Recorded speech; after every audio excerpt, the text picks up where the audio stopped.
دنیا میں یہ بحث ہوتی ہے کہ سب سے مبارک پانی کون سا ہے، سب سے بہترین پانی کون سا ہے، پاکیزہ پانی کون سا ہے۔ لوگ کہتے ہیں کہ حضرت اسماعیل علیہ السلام کے جو قدموں سے جاری ہوا آب زمزم وہ بہتر ہے، وہ بڑا مبارک ہے، یقیناً بڑا مبارک ہے۔ مکہ پاک جاتے ہیں، مدینہ طیبہ جاتے ہیں، بار بار پیتے ہیں، دل ٹھنڈا ہو جاتا ہے، مگر خدا کی قسم حدیبیہ والوں پر ہماری جانیں قربان، ان صحابہ کو جو پانی پینے کو ملا نا، ہم تو وہ بات سن کے ایمان تازہ کرتے ہیں۔ ہوا کیا تھا، 1500 صحابہ ہیں، عمرہ کرنے جا رہے ہیں، مدینہ پاک سے مکہ جانا ہے، راستے میں پڑاؤ ڈالا گیا، صحابہ آ کے کہتے ہیں حضور پانی نہیں ہے، تھوڑا سا پانی رہ گیا، وضو بھی کرنی ہے، جانور بھی پیاسے ہیں، ہم بھی پیاسے ہیں۔ ارے صحابہ سے کوئی تو کہتا پانی چاہیے تو کسی آس پاس کنویں پہ ڈھونڈو، پانی بھی تمہیں نبی پاک کے پاس سے لینا ہے۔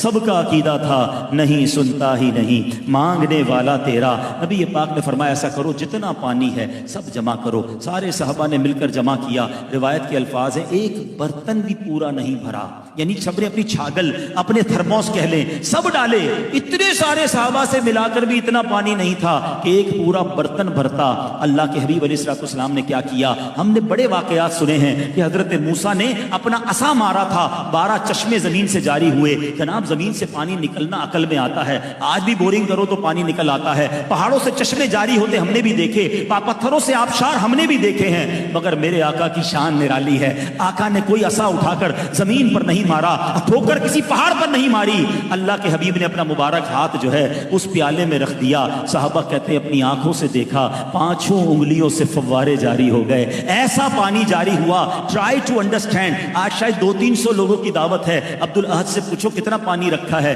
کتنی کولڈ ڈرنک رکھی ہے، ایک آدمی کے لیے 2-3 کولڈ ڈرنک اور پانی کا نظام رکھنا پڑتا ہے۔ یار 300 مہمان ہیں، 1500 صحابہ ہیں، کافی دیر کے پیاسے ہیں، وضو بھی کرنا ہے، جانوروں نے بھی پینا ہے، سوچو کتنے ٹینک پانی کی ضرورت ہوگی۔ صحابی کہتے ہیں اتنا جوش تھا، 1500 صحابہ نے پانی پیا، جانوروں نے پانی پیا، برتن بھر لیے، اور کہتے ہیں اللہ کی قسم اتنا جوش تھا 1,00,000 صحابہ ہوتے وہ بھی سب کو پورا ہو جاتا۔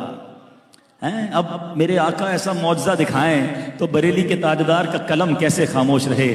آپ کیا کہتے ہیں، فرماتے ہیں انگلیاں ہیں فیض پر ٹوٹے ہیں پیاسے جھوم کر، انگلیاں ہیں فیض پر ٹوٹے ہیں پیاسے جھوم کر، ندیاں پنجاب رحمت کی ہیں جاری واہ واہ۔ حضرت قتادہ کی آنکھ کی بات کروں یا صحابہ کی ٹوٹی ہوئی پنڈلی کی بات کروں، کسی صحابی کو لکڑی پکڑاتے وہ نورانی ہو جاتی، کسی حبشی کے چہرے پر ہاتھ پھیرتے تو وہ نورانی ہو جاتا۔ ارے کس کمال کی اور کس اختیار کی بات کروں۔ ارے آج تک ہم نے سنا ہے کوئی کسی کو مال دے سکتا ہے، کوئی کسی کو کھانا دے سکتا ہے، چلو کوئی کسی کا علاج بھی کر سکتا ہے، مگر یہ کبھی نہیں سنا تھا کہ جناب کوئی کسی کو یادداشت اور حافظہ بھی دے سکتا ہے۔ حضرت ابو ہریرہ کہتے ہیں آقا کے قدموں میں ہی رہتا تھا، مگر پرابلم یہ تھا روز حدیث سنتا تھا، یاد نہیں ہوتی تھی، سبق یاد نہیں ہوتا تھا، بڑا افسوس ہوتا تھا، اتنی پیاری موتیوں جیسی باتیں سنتا ہوں مگر حافظے میں کیوں نہیں رہتی۔ صحابہ کو پتا تھا what ever problem solution in the court of رسول پاک۔ چلو آقا کی بارگاہ میں پہنچ گئے، حضور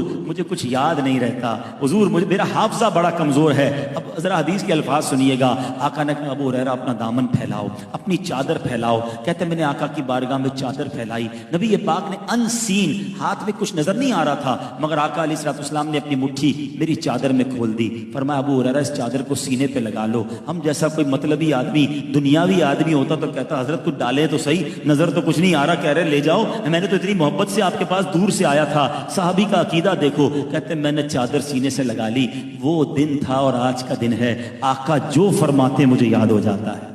اور اس کا مظہر پتہ ہے کیا ہے، علماء بیٹھے ہیں، سارے صحابہ میں جس صحابی نے سب سے زیادہ حدیث روایت کی نا وہ حضرت ابو ہریرہ رضی اللہ تعالیٰ عنہ ہیں، یعنی اس سے پہلے انہیں یاد کچھ نہیں ہوتا تھا اور آقا نے وہ عطا فرما دیا کہ اب جو نبی پاک فرماتے انہیں یاد ہو جایا کرتا۔